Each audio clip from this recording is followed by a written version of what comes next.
Good morning. This is Northern Light for Friday, the 13th of October. I'm Monica Sandreski. And I'm Todd Moe. Governor Hochul and Attorney General Tish James are pushing for two measures to restrict how social media platforms can program kids' feeds. Do you understand how an algorithm works? It follows you. It preys on you. More from our State House reporter Karen DeWitt just ahead. John Warren checks the trail conditions for us in the Adirondacks, and we'll preview a few of the events coming up this weekend, including a silent disco and a summit on climate change and faith. We are a species among many, and it's from the ground that we came, and it's to the ground that we will return. How do we live then, knowing that? And we'll meet one of our fellow species, working oxen, as we take a trip back in time to 1760 with an audio postcard from Fort Ticonderoga. Exactly. You castrate them. You actually train them to work for 4 years, and then they graduate to become oxen. All of that and more is coming up on Northern Light. Stick with us.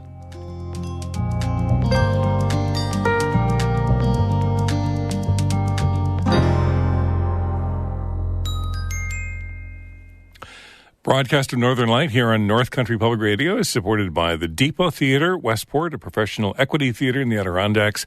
Celebrating its 45th season, depottheater.org, and Adirondack Arts and Entertainment, an online resource for events in the Adirondack region covering galleries, the performing arts, dining, and more. AdirondackA&E.com. It is just about 8:02, and you're listening to Northern Light here on North Country Public Radio. I'm Mitch Tyke. I am the station manager at NCPR, and I'm taking just a moment now to remind you that we are in the midst of our fall fundraiser, and the ability of Todd and Monica to be with you every morning and help you wake up and find out about the world around you is entirely influenced by the generosity of listeners and audience members just like you. This is our fall fundraiser. We do need to raise money to make this station possible. Take just a moment now and support the things that you love about North Country Public Radio by going to ncpr.org/give or calling 877-388-6277. In just a moment, we're going to hear that report from Karen DeWitt about social media, the algorithms that sometimes pretty negatively influence our kids. And it's worth thinking about algorithms for just a moment because people wonder, what's the relevance of NCPR at a time when, you can fire up Spotify or Amazon Music or Apple Music or whatever. And the great thing about a service like NCPR is we're not an algorithm. We actually have real people who curate the news, who report the news, who play music, and it's not entirely governed by what what an algorithm thinks you might love or already knows you love. We expose you to new ideas, new things, new stories, new people, new music, music that you might have heard years ago and forgot about. It's all done because there are real people behind the scenes here at NCPR and in front of the scenes, people like Todd Moe and Monica Sandreski, who will be with you in just a moment to bring you Northern Light. Support the great things about NCPR. Go to ncpr.org/give or call us. There are operators standing by or probably sitting by at this hour. 877-388-6277, 877-388-6277. And thank you. Now let's get on with Northern Light.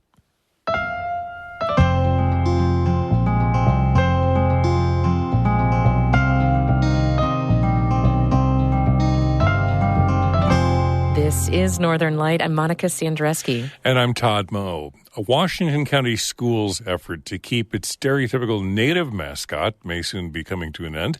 According to the Albany Times-Union, Cambridge Central School made its case before a state appeals court Tuesday for its Indians mascot, but the judges said the arguments are likely moot because the state now prohibits Indigenous-themed mascots at all schools statewide. Cambridge had retired the Indians mascot almost 3 years ago, but after local public outcry, a new school board reinstated it. Then the state education department stepped in a year later and forced the school to retire it again. Cambridge has been fighting in court ever since. More than 60 schools in New York have had to change their mascots by 2025 or risk losing state funding. Glens Falls recently went through a community-wide process to change its mascot from Indians to black bears. The appeals court's ruling on the Cambridge mascot is expected in the coming months.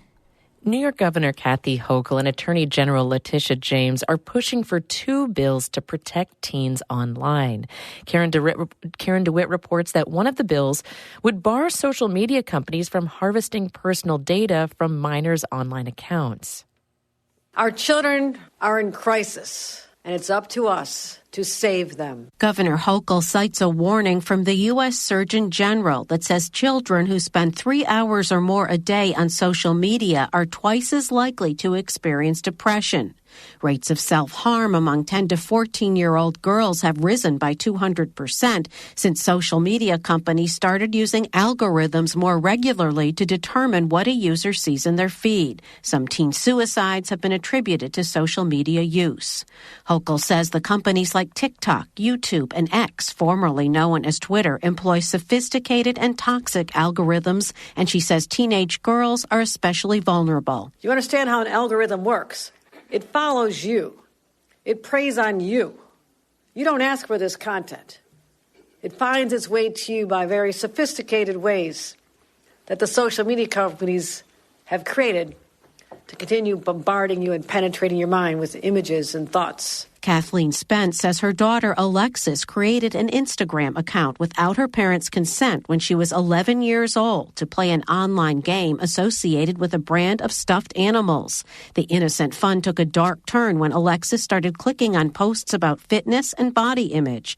She ended up on sites promoting anorexia, and she developed an eating disorder. It took years for our daughter to overcome her social media addiction and to finally recover from her eating disorder, her self-harm, and her attempt to take her own life. Alexis is now 21. The measures include the Safe for Kids Act. It would require social media companies to get parental consent before applying algorithms to minors' accounts. Parents would also have to give permission for notifications to appear on their children's phones and tablets between midnight and 6 a.m. Another bill, the Children's Privacy Act, would forbid social media companies from harvesting personal data from minors. Violators could face fines of up to $5,000 for each instance. Attorney General James would be empowered to enforce those laws and impose the penalties. James says the bills are crafted to withstand potential constitutional challenges, and she says they do not in any way prohibit children's participation on platforms where they meet the minimum age requirement. Both of these bills will in no way block minors or anyone from accessing social media platforms. Minors will have the same access they did before to connect with friends, search for topics of interest, and join groups. They just won't be shown addictive feeds unless their parents consent to it. The measures are sponsored in the Senate by Andrew Gennardis and in the Assembly by Nili Rozek. Both are majority party Democrats. The measures won't be acted on, though, until the legislature comes back for the 2024 session in January. The governor, attorney general, and bill sponsors say they expect stiff resistance from the tech industry, which has a large corporate presence in New York. In Albany, I'm Karen DeWitt. Officials from the Watertown Zoo say they don't have enough money to keep it running. Executive Director Larry Sorrell said the zoo needs more financial support at a meeting of area business owners this week. According to WWNY-TV, the Thompson Park Zoo and Conservancy has been operating the zoo since 1992 when they took it over from the city. But without enough revenue and support, the Conservancy will have to give the facility back to the city, which could decide to close it. The Conservancy may try to raise more money through zoo admission, taxes, or other government support. It's planning to put out a survey soon to gauge community support. The state health department and the Office for the Aging announced a new public survey yesterday to find out the needs of New York seniors and people with disabilities. The survey's results will help shape the state's master plan for aging, which Governor Kathy Hochul announced last year to coordinate the state's policies and programs for older adults. The state health commissioner said the survey will, quote, help ensure we continue to address the most pressing needs of older and disabled New Yorkers. Older adults, people with disabilities, and caregivers are encouraged to take the survey, which is available online. There's a link on our website, ncpr.org.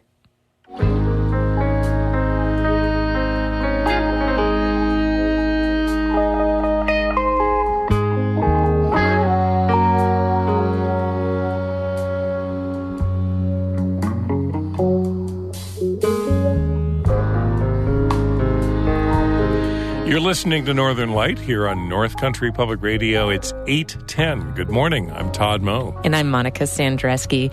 Coming up, John Warren checks trail conditions for us in the Adirondacks this weekend. That's coming up in just a couple of minutes right here on Northern Light, which you hear every weekday morning here on North Country Public Radio. We are in the midst of our fall fundraiser, and here to come in for a minute is our station manager, Mitch Tyke. Thank you so much, Monica, and Todd as well. And we've been talking a lot this morning about all the really valuable things that you get from listening to NCPR, whether you listen during Northern Light or All Things Considered, or you tune in for entertainment to kind of unwind with shows like the Beat Authority, which is coming up at 3 o'clock this afternoon, or the Radio Bob Show, or String Fever, the Dean's List, or Trail Mix, in fact. But I also want to talk about something that might be valuable to you. When you make a contribution today during Northern Light, or any time today, but we hope right now, at ncpr.org/give, or you call 877-388-6277, you are entered into a drawing. Today only, a drawing for a pair of snowshoes with trekking poles, some waterproof snow leg gaiters, and a tote bag. These are lightweight snowshoes made of an easy-to-wear aluminum alloy. And we are definitely going to give those pair of snowshoes to someone who makes a contribution today. You don't actually have to contribute to be entered, but we do appreciate it, of course. 877-388-6277, ncpr.org/give. We have other ways of saying thank you as well. Check them out on our website, ncpr.org/give. And thank you so much.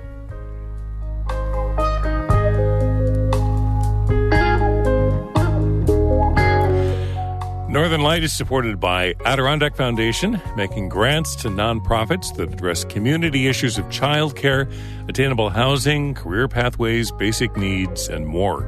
AdirondackFoundation.org.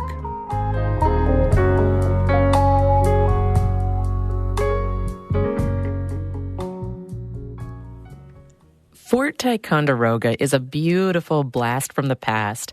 Looking out over the shores of Lake Champlain, the 18th century stone fort was the site of numerous battles and occupations during the 7 Years' War. That's what we used to call the French and Indian War. Nowadays, things are calmer. The only soldiers there are the fort's interpreters, who are more interested in teaching you about history than fighting you with muskets. Anna Williams-Bergen went to Fort Ticonderoga recently and sent us this audio postcard. It's 1760. Soldiers dressed in brightly colored uniforms roam the grounds. There's a faint smell of campfire smoke in the air, and all around me, reenactors are performing their tasks, tending to the garden, chopping wood. I first meet Yol LaCour, dressed up in a bright red vest and wool hat. They're perched outside the boathouse with a lap full of thick canvas fabric. I am practicing the trade of sailmaking, and I'm specifically making a 18th century bell tent, which is a military storage tent for muskets. It's a cone shape, and it's made of 16 triangular panels that are stitched together by hand. LaCour wields a thick needle, probably as long as one of my fingers. Getting it through the fabric takes a pretty strong yank, so it's kind of slow going. I started about a year ago, and since then I've made 2.5 tents so far. This is going to be the third tent that I finish. At Fort Ticonderoga, there are dozens of people who work all summer doing trades and tending animals. Their job is to bring the 1700s alive for the thousands of tourists who come to visit each summer.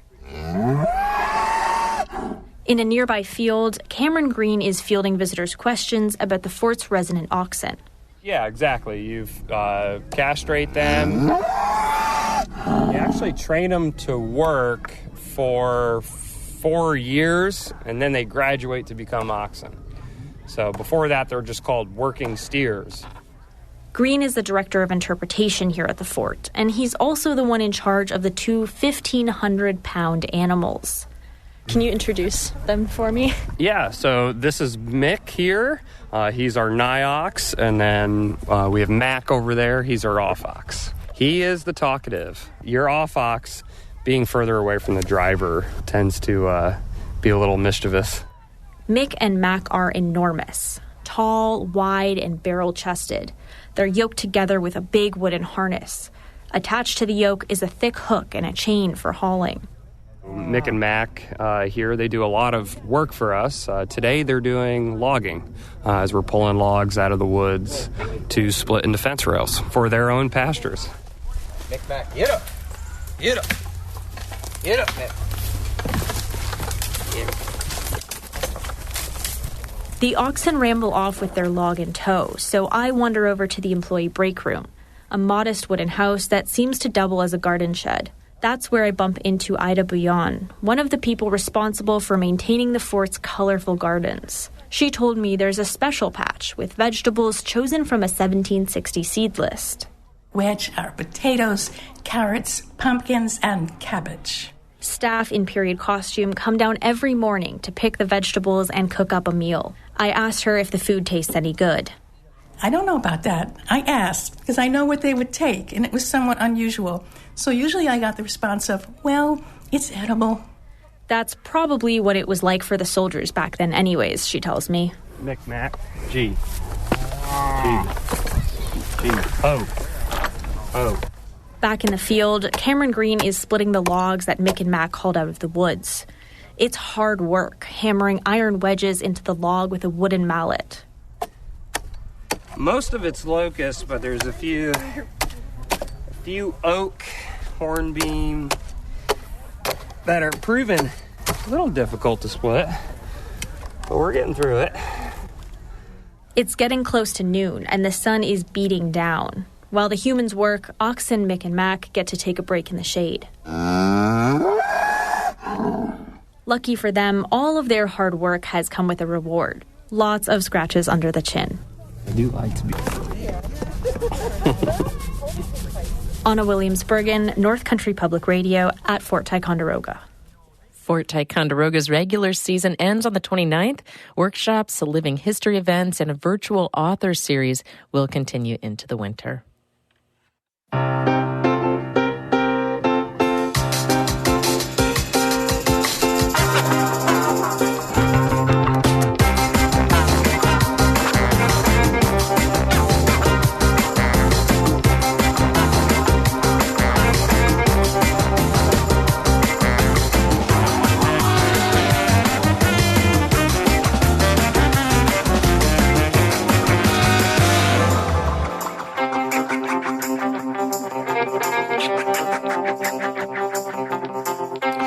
You're listening to Northern Light here on North Country Public Radio. I'm Todd Moe. And I'm Monica Sandreski. Coming up in just a minute, we'll take a look at how climate change could be a spiritual matter. That's coming up in just a minute. Then stick around after the show for Bird Note just ahead at 8:42. But first, Todd has a look at the weather for us.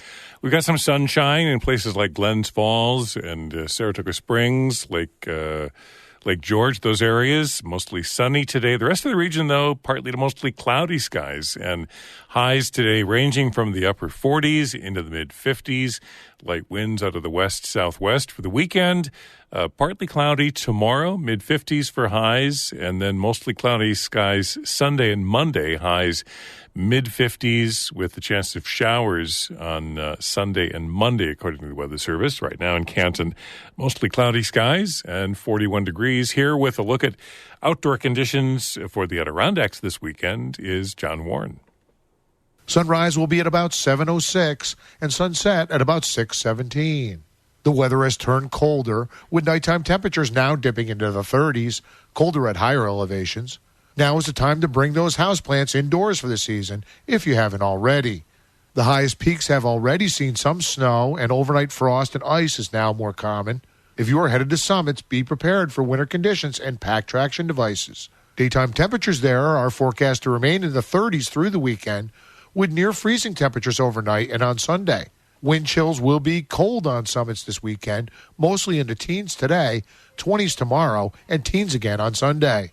Even if you are not headed to summits, be prepared to spend an unplanned night in the woods in freezing temperatures. The foliage is peaked throughout most of the Adirondacks, except the Lake George and Lake Champlain valleys, which will see peak foliage in the next 2 weeks.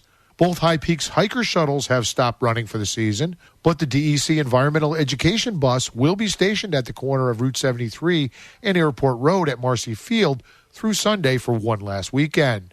Waters are now a bit above normal for this time of year, but stream crossing shouldn't be a problem this weekend. Water temperatures have now dipped into the 50s, colder at higher elevations. If you do head out for some late-season paddling or boating, be sure to wear a PFD. Bear canisters are still required for overnight users in the High Peaks Wilderness until November 1st and should be used in other areas where bears frequent. Parking reservations are still required for the AMR hiker parking lot on Route 73 and entry through AMR trailheads through October.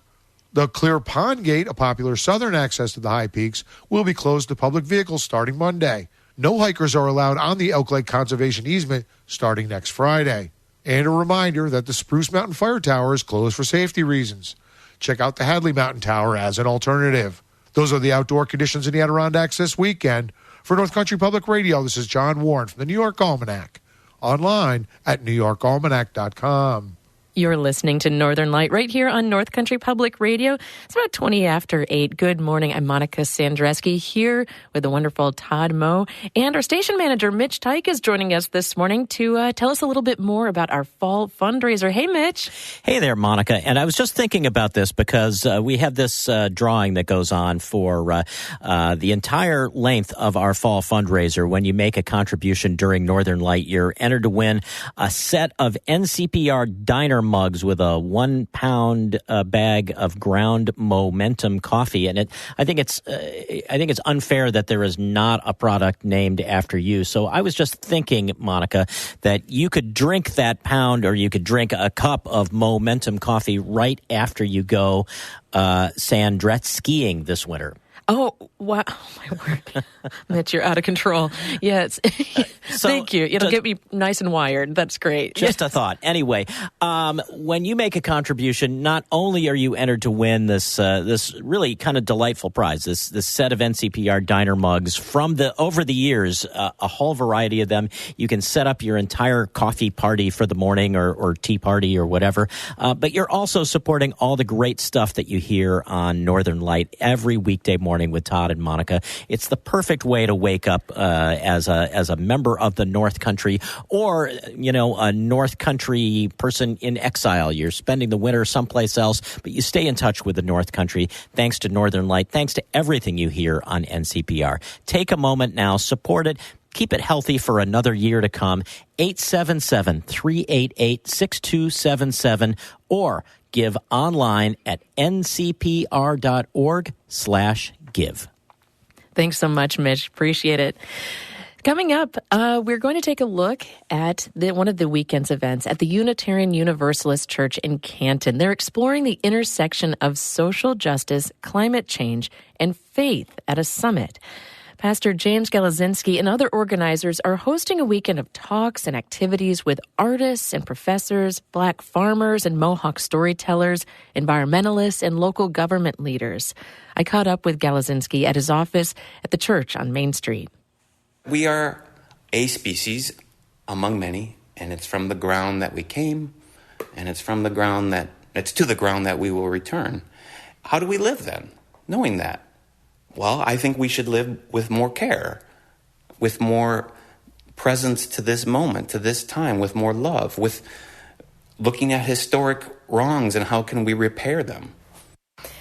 There's a researcher at the University of Nottingham, Christopher Ives, and from his research, he sort of came to that appealing to faith-based worldviews has this potential to sort of bypass maybe these political divides by appealing to this common maybe sacred duty or a sense of shared justice that's, maybe divinely inspired. And I wonder, what are ways to bring more people into the fold here in the North Country?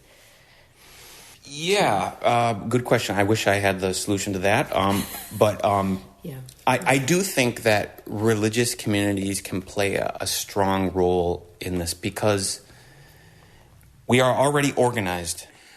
But as someone who, as a profession, every Sunday does literally preach to the choir, I can tell you that the choir needs preaching too. You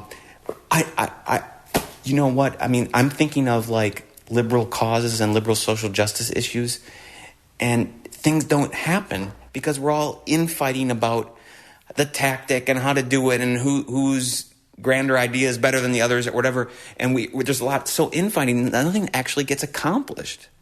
I mean, and the point of justice work is to make change, and I think we do that through connection, through relationship, through one-on-one meeting. And we can't do that if we're all splintered and bickering and broken and fractured and not connected to each other. I think there's potential in language that we use too, and I'm still working on that and trying to figure out what it is. But I think it's more story. I think it's more poetry. It's less guilt, it's less fear and less despair and more pointing out, Soulfire Farm in upstate New York is doing this great work. How can we learn from them? How can we grow together? When you talk about incorporating more story and more poetry, has there been a poem that's been speaking to you in a certain way lately? I've been reading the Tao Te Ching, rereading the Tao Te Ching, and chapter 29 was really speaking to me. What is that? I just so happen to have it right here at my desk. But it says, do you want to improve the world? I don't think it can be done. The world is sacred.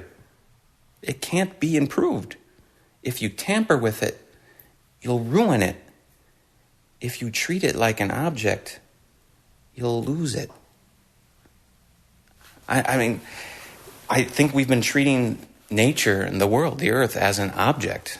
And it's not an object. It's part of the interdependent web of life that we're part of. And we shouldn't objectify humans. We shouldn't objectify rivers and earth and sky. And so like on Saturday, on the 14th, we're going to be talking about what are our local vulnerabilities. And according to some research, I mean, we're positioned in a relatively good spot in the North Country here, in a Goldilocks zone. I've heard Pennsylvania to Maine will be a good area to be in. And how are we thinking about this? How are we preparing that there could be climate migrants coming to the North Country? Do we have the infrastructure in place? How will we change? How will we adapt? There may be more storms. Is the Canton sewer, can it take those extra storms? New York City can't. Can we? I don't know. These are discussions we need to have, and hopefully engage local policymakers to think proactively into the future. James Galazinski is the pastor of the Unitarian Universalist Church, which is hosting a summit, Cultivating Climate Justice, this weekend. Tonight, Tom Porter will offer the Haudenosaunee Thanksgiving address, followed by a community dinner. There's a whole lineup of events tomorrow. You can find out more at our website, ncpr.org/calendar. And switching gears here, while you are there, you can also find out about another very important event coming up this weekend. And here to tell us about it is David Summerstein. Hey, David. Hello, Monica. Hello, Todd. Hello, listeners. Yeah, so tomorrow night we're doing a special collaboration with Vermont Public, like our great colleagues on the other side of the lake in Burlington.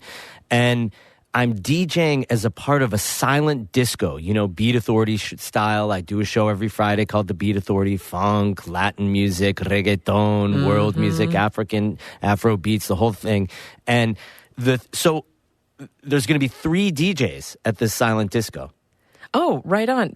How does that work? So I've never been to a silent disco. Are we hearing a song from the silent disco right now, David? Is this it?